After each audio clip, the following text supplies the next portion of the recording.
Okay, so I hope you guys enjoyed that episode, but before we go, we are going to get into the comments, so let's get straight into it.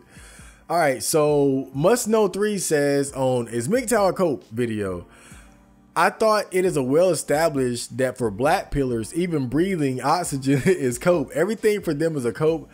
It got to a point where it's just what they say. They don't even think when they say it. You say hi, they reply, stop, the cope. Yeah, you know, it's like a lot of words that we see as far as like internet lingo and whatnot, they begin to lose their meaning after a while. It's kind of like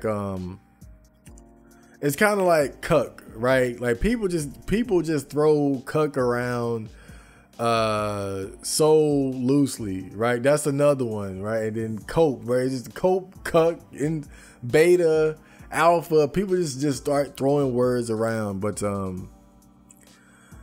you know, the black pill and incel movement has always been kind of at odds with red pill and MGTOW, and really MGTOW has kind of been at odds with the red pill. Like MGTOW is kind of like a black sheep in of itself, right? Because I think the extreme of embracing being single for long periods of time and stuff like that, you know, even hardcore red pill dudes can't really get behind that. But you know, it's I think I did a fantastic job breaking it down, though, kind of destroying. Look, like I said, man, you could make arguments against MGTOW, but the idea that it's a cope, I think, is probably the silliest one, to be honest. So I can't say what is that? On the Wheat Waffles podcast, episode 32, he says, I wish everyone just went to their looks match. Scrolls are too obsessed with Stacy too. It's so stupid to me for everyone to like the same person. Me, I've never been a believer in the whole looks match thing. You know, I like the fact that people can potentially date outside of their league and enjoy, you know, enjoy the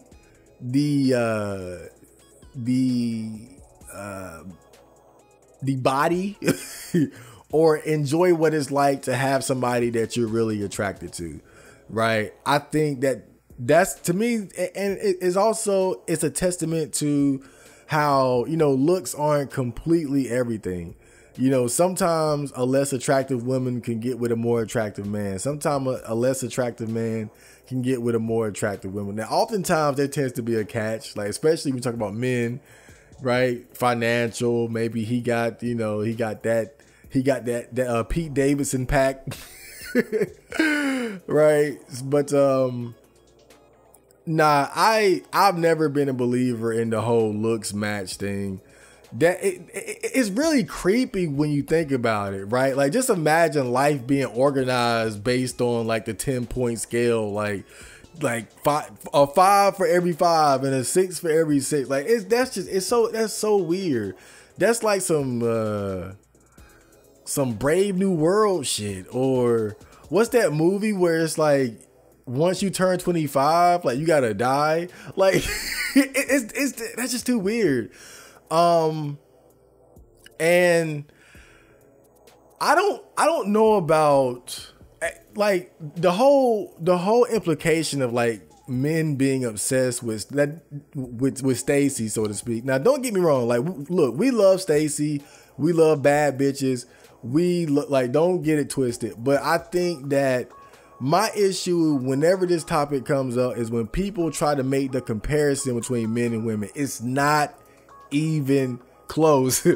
That's my only thing about it. Like, me, yes, I would love to have a 10 out of 10 model girlfriend with a big ass, yes, right? But at the same time, I'll be more than happy with at least a 6, right? I'll be blown away by just having a 6. And I think most guys feel the same way. And when you look at, one thing I always point to, look at R9K and look at the girls that post on R9K to the point of developing a fan club, so to speak. Like this new girl, that black girl, Iris or Isis or something, right? She's average as fuck, right? Average. So like barely a 5 or something, if that.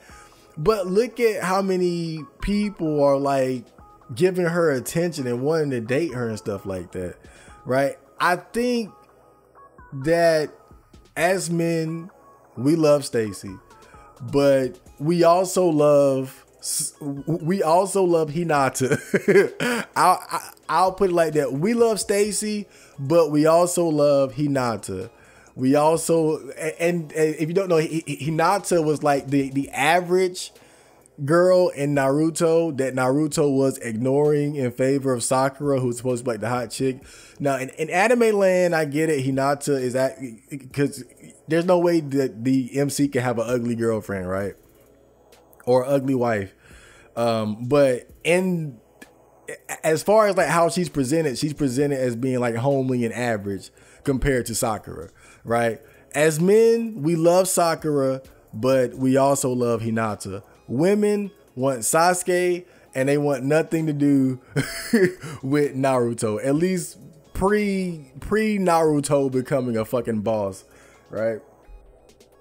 So Oshiri says on a Wheat Waffles video, one problem I've always had with the incel community is that they will use empirical data to reduce the act of dating and casual sex to being based off of immutable traits and sexual dimorphism, which shows the superficial and incredibly shallow side of dating, but simultaneously also act like they absolutely need sex.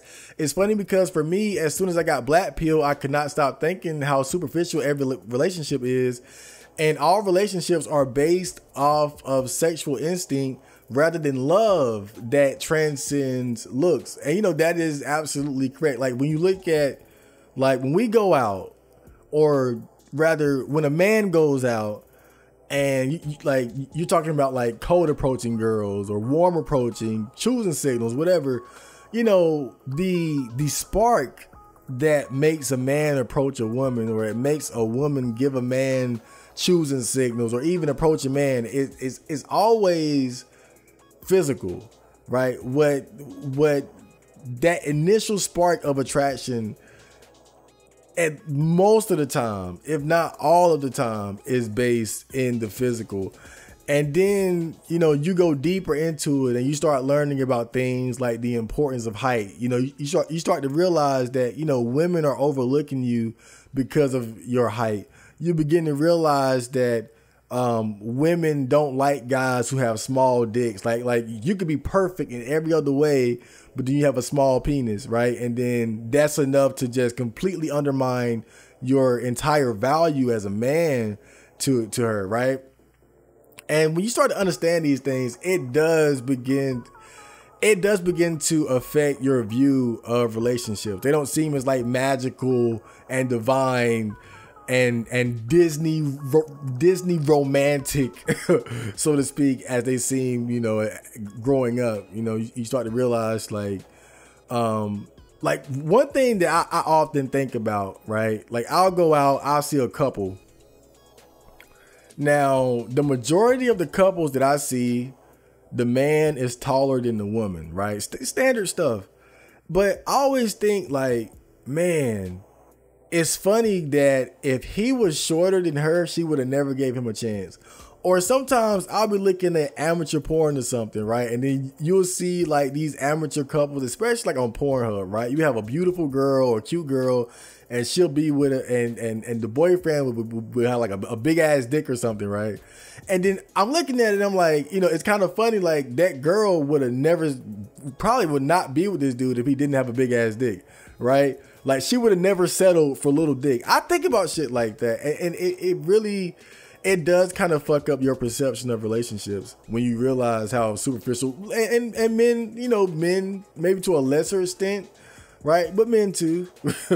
we want something that looks nice and whatnot. We just tend to be less selective as far as like our standards and shit.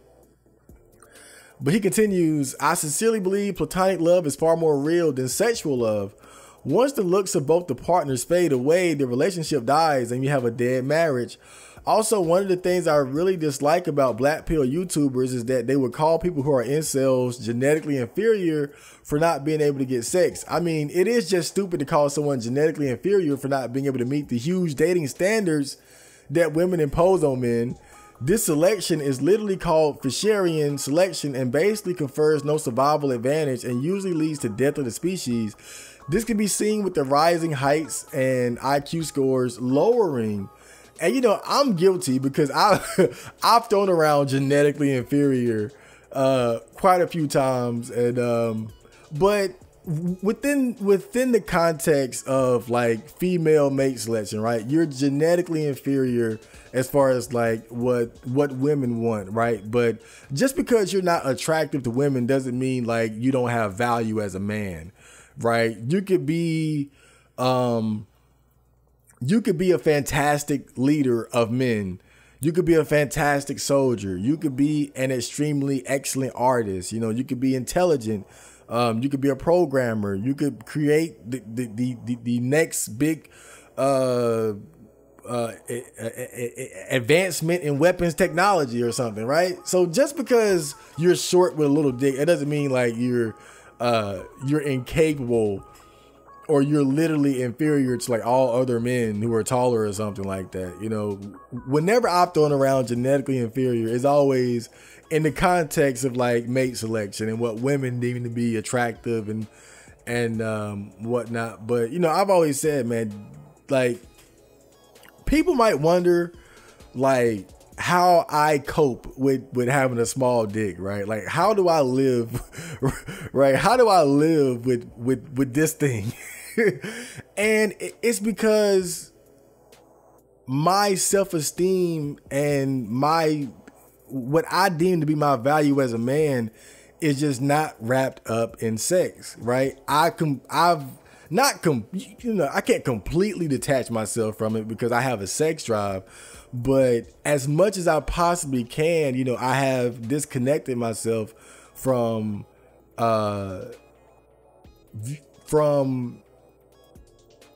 viewing myself as someone whose value is based on how attractive I am to women, you know, or how good I could be at sex. You know, now those things would be nice, but you know, again, my self-esteem just isn't based on that. My ego isn't wrapped up in being attractive to women or being good at sex. You know, I recognize those as being like nice things that would be nice to have, but there are plenty of other ways that I can excel and succeed in life. And that's always been enough to sustain me, you know, my self-esteem and my view of myself, right? I might not be able to do this, but I can do that. I can't do A, but I can do B, C, D, and F, right? Basically. Oh yeah, and he continues. Just how many incels would self-loathe so much and then expect you to be as miserable as them, or you're coping or whatever. Exactly, right? Like you either have to be getting laid and happy or not getting laid and miserable, right? There's just no way. There's no way you could be not having sex. There's no way you could be genetically inferior and be happy. It's just not possible. At least that's how they see shit. I just feel like they endlessly self-loathe instead of just looks maxing as hard as possible if they really wanted sex. I guess for me, the black pill has just made me see how sick and depraved the human race, the human species is. I'll be happy to die alone and not have children in this sick, demented, Darwinian world. Also, Chad, I recommend you look into Schopenhauer. I think, ain't it Schopenhauer? His philosophy is very similar to Buddhism, but more practical. A lot of your how to be a neat guy reflects his own guide on how to be happy, engaging in art, etc. I know a little bit about him because I listened to this audiobook that was giving like brief summaries of like the world's most famous philosophers, and he was in there. But I haven't read like anything like directly pertaining completely to him. And that's a good idea. That's a good idea. I'm gonna keep that. I'm gonna take a mental note of that. I gotta remember Unabomber, Schopenhauer. So Bilal Fernandez says on the Reacting to Wheat Waffles 3 Categories of Men video, black pill has some truth to it, but it overgeneralizes. There are plenty of girls that are thoughts in the normie range, and they don't really have high standards high standards for men in terms of looks or status. And yes, that I see that quite a bit too. You know, there are girls who are normie tier, and you know, they ain't like, you don't have to be like the cream of the crop, right? But again, when you watch the video, like, he explains that, of course, you know, this is a generalization, right? You will find exceptions, but the main point of the video is that, you know, you can look at it as a observable trend as far as like how men and women are currently interacting as far as dating is concerned. And also, you got to look at it in a deeper way as well, right? Okay, so normie tier girls would give less attractive men a chance, right? But will they completely submit to them? See, and what do those guys have to compensate with in order to make up for being less attractive, right? For having less status. Now, see, because I always think about my friend, for example. His first serious girlfriend, she was cute. She was straight up QT, right? I saw her, I was like, damn, this girl is cute. How'd you do, right? What type of voodoo magic did you pull to make this happen, right? But the reality was that he had to compensate a lot for that. He had to compensate a lot because, you know, they were not looks matched, right? She was the, you know, it was like a Beauty and the Beast kind of thing, right? But on the surface, again, it's kind of like what you would say, you know, their thoughts in the normie range, and they don't have high standard, right? And so you could say that was her. But when it came down to it, when you look underneath the hood, the reality was that he had to compensate a lot. And she probably would not have required him to put in as much effort and give up as much as who he was before they met if he was more attractive. If he was more attractive, he probably could have been the one who was dictating and running the pace of the relationship. But because it was him having to compensate for his lack of attractiveness and wanting her, she was the one who basically had the pants in the relationship. So this whole phenomenon is deeper than just who's getting sex and who's not, right? Yeah, you might be able to get a normie tier girl who will lower her standards, but why is she lowering them for you, right? More than likely, it's something else that you have to compensate with. So Floating Sunfish says, on the Mitsudomoe anime review, hi there, Floating Sunfish of Sunfish Scans. The group currently scanlating the Mitsudomoe manga, though we've been on a very long hiatus for a while now, which is 100% my fault. Many thanks for helping share Mitsudomoe with more people. I hear the reason season 2 is so short was because they started its production while season 1 was airing, and when they saw that the BD sales weren't high enough, they canceled production and aired whatever they had as season 2 and turned the rest into drama CDs. I translated the Mitsudomoe character and theme songs over at my channel a couple years back, and I'm working with some volunteers to translate the remaining drama CD tracks, which are pretty much unaired Mitsudomoe episodes in pure audio form. I also repost random Mitsudomoe videos I found on YouTube and Nico Doga, so feel free to stop by if you're interested in more Mitsudomoe. Oh, that's so awesome. I'm glad somebody appreciated it. I'm glad somebody appreciated my goddamn Mitsudomoe anime review. I still haven't gotten around to watching season 2. I'm glad he reminded me because I forgot that I had that in the chamber. But I'm definitely going to check that out soon. I know it's going to be, I got a great treat waiting for me, but I cannot express this enough. I highly recommend Mitsudomoe as far as like comedy moe, cute girls doing cute things, anime. Mitsudomoe is so great. It's so unfortunate that it didn't get the sales that they wanted, because man, I really do love this show. And but I guess I might have to transition to reading the manga if I want to get more content out of it. But thank you, Floating Sunfish. I'm going to check out your YouTube channel. So next, haha with a story mark, I owe you $10. It says, on the Mama I Just Want to Be a Wizard episode of the podcast, I think your virgin age meter was a lot more realistic than the original one, which was probably a bit of a joke. Also, the comment around being a schizoid. I think like 80% of 4chan users, me included, have a schizoid personality type. It's what draws us to find connections in those sorts of places where we lack them in real life.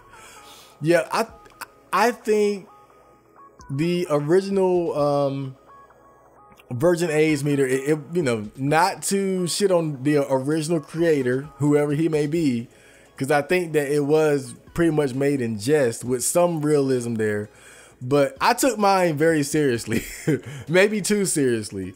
But yeah, I'm very proud of it. It's a shame that YouTube didn't like it and had to upload that portion to the goddamn BitChute, but whatever.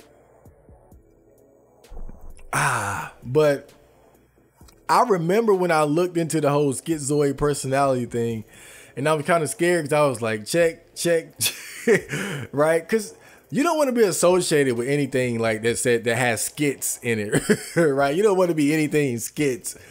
But when you read like specifically like schizoid personality shit, and maybe I'll do something for the podcast as far as like researching schizoid personality and whatnot, because I remember when I originally read about it, I was like, damn, I kind of relate to this. So I think that'd be a good idea for the podcast. So Ghostface says on the same video, to be honest, I could lose it if I put in a lot of effort. Man, you're 5'4". You ain't losing shit. This guy's only chance is C-maxing if he's white or getting a lot of clout through his music, but like become borderline mainstream or find a niche. How would you know his height but not know he is black? He is 5'8". Oh man, a true fan. I think you might be projecting with your Spurgy comment. You can tell he is black within about 2 seconds of listening to his voice. Thank you for defending me. Haha, what a story, Mark. Yeah, I don't know where this whole he's 5'4" thing came from.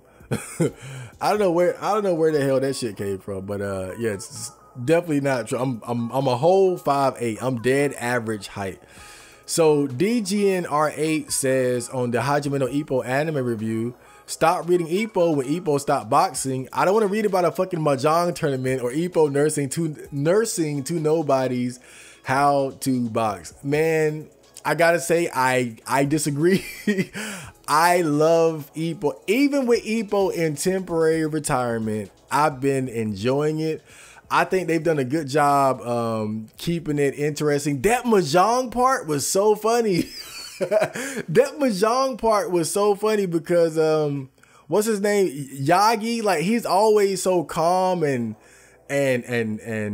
even tempered during like normal parts of the manga, but whenever it's time for him to like do something that he's good at, like when he had to go against Takamura in the fishing tournament or go against Keith Dragon in the mahjong tournament, like he turns into a demon. Like that shit like that whole gag is like so funny to me, like how he completely transforms from like this mild-mannered chubby dude to like you find out he has a whole like dark lifestyle as far as like being a gambler and all that shit. Like me personally, I think they've done a great job keeping it interesting, even with Ippo being retired. And Wally is about to fight Ricardo Martinez. Come on, dude. Like that's gonna be fight of the year.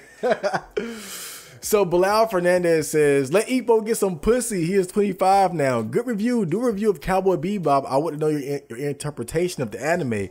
And I already did a Cowboy Bebop review. Make sure you guys check it out on the Chad Marco channel. So Berserk S says on why male virginity is on the rise.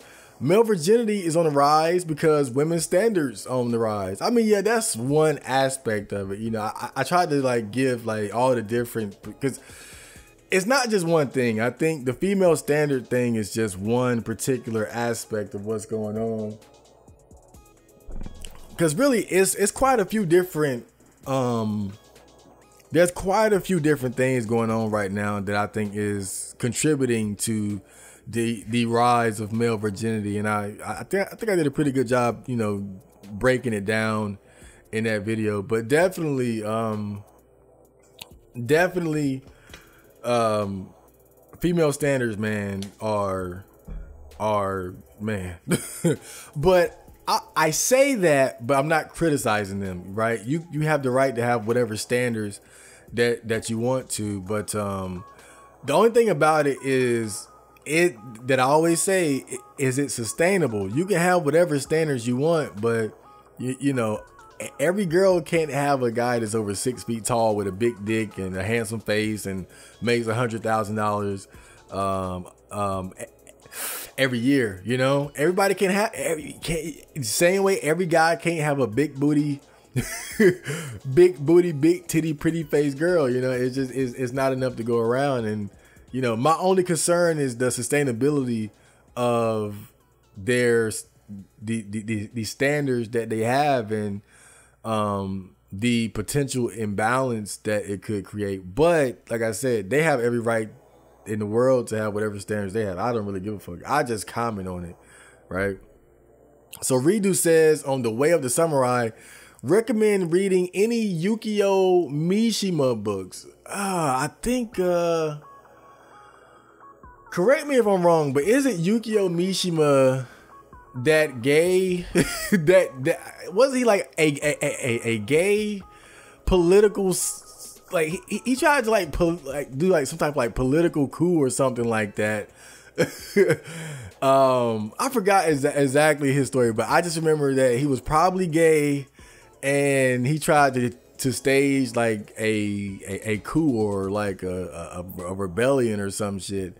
But he was super serious about embracing the traditional aspects of like samurai principles and whatnot. But yeah, I've always seen him kind of like out of the corner of my eye, like searching through like 4chan threads and shit. So I just never like looked deeply into like his life and whatnot. But I think there'll be another like interesting case study for the podcast for sure. So this Jack Mack says, on the assassination of Shinzo Abe, I am responsible. I ordered the hit. And then Mark Root says it was Kojima, the first Strand type assassination. You shouldn't say stuff like that on the internet, by the way. No. Always add in Minecraft. Don't, even though you obviously were not involved, I wouldn't. Don't do that. Low Quack Vid says on the same video, the way you're saying his name is driving me crazy. For real, like damn. So how do you pronounce it? Is it like, it's got to be Shinzo. So I'm assuming it's the Abe, right? So is it Abe? Is it Abe? Shinzo Abe? I mean, look, hold up now. Let's stop for 1 second. Now, I get it. Maybe I'm not saying his name right, but look at it, right? I'm saying it exactly how it looks. You cannot get mad at me for calling this motherfucker Shinzo Abe when that's literally what it says according to how shit is pronounced, according to my language, right? When you play Oddworld, Abe's Odyssey, it's Abe's Odyssey, right? And it's Abe right there. So when I see Abe, I'm not gonna think Abele, but the lay is silent, like, right? Like, I'm not gonna think that. I'm gonna think Shinzo, like we're going to Shinzo, the anime, and Abe, as in Oddworld, Abe's Odyssey. I'm just saying, look, I get it. I'm saying it wrong. That it is what it is, but don't blame me for pronouncing it exactly the way that it looks, because that's all that I'm doing. And we got a $10 donation from Welcome to Hell. Your music is amazing. Thank you. And we're going to end on that note. I hope you guys enjoyed that episode.